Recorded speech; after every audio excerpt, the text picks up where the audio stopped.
Welcome back to the That Ngor podcast. What do you think of when hearing the word creativity? Probably you think of an element with which writers weave stories, painters draw pictures, and musicians compose songs. But creativity doesn't exist only in the arts, it can be everything around us. From a spoon we eat every day, to an idea in the workplace, to an invention that changes the world. Creativity is essential, but sometimes it's tough for us to be creative. But don't worry, it's a learnable skill. Today, I'll share with you some ways that imaginative people use to spark their creative sides. Like any skill, creativity takes practice and requires us to have a deep insight into the field. Do you remember how Isaac Newton came up with a theory of gravity when sitting under the tree and getting hit by an apple? It wasn't a stroke of luck. His success resulted from his effort and passion for the orbit of the moon around the Earth. Just like we can't expect to run a marathon without first working out, we can't expect creativity to come without spending enough time on it. But what if our creativity flow doesn't go even though we put a lot of effort into it? Then you just need to relax and do nothing. Maybe you will be amazed at how suddenly your sense of creativity comes.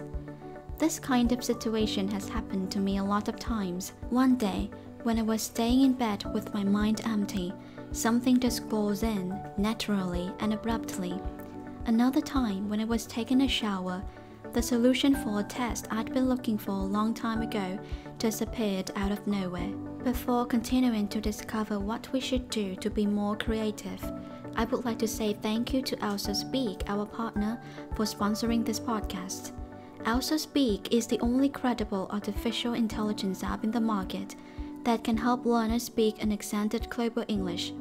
It is the only app today that can pinpoint your mistakes accurately in every single sound you make, compared to a native speaker, and give you feedback instantly and precisely thanks to its proprietary speech recognition technology. As our audience, you can find a link to purchase the app with a special discount up to 80% off in the description box below. As John Cleese, a successful screenwriter and producer, says, if you want creative workers, give them enough time to play. Such hobbies that build creativity are playing instruments, drawing, and photography. Chess, although it seems like it has nothing to do with creativity, studies have shown that chess players outperformed in the areas of fluency, originality, and flexibility. It's because when you play the game, you have to think of various positions and maneuvers, none of which are the same. Exercise benefits not only our bodies but also our minds. If you can't come up with anything after hours of thinking, you should go exercise. A long run or swim could help strengthen the same parts of the brain we use while being creative. Several studies show that exercise may help with creative problem solving, though these benefits may only apply to people who already get regular exercise. Thank you so much for listening to our podcast. We hope that you did learn something new today. Our goal is to help you gain more useful knowledge every day while improving your English considerably. Don't forget to sub to get more awesome videos every week. Share this video with your friends and families so that they can benefit from this information as well. Thank you for watching. See you guys next time.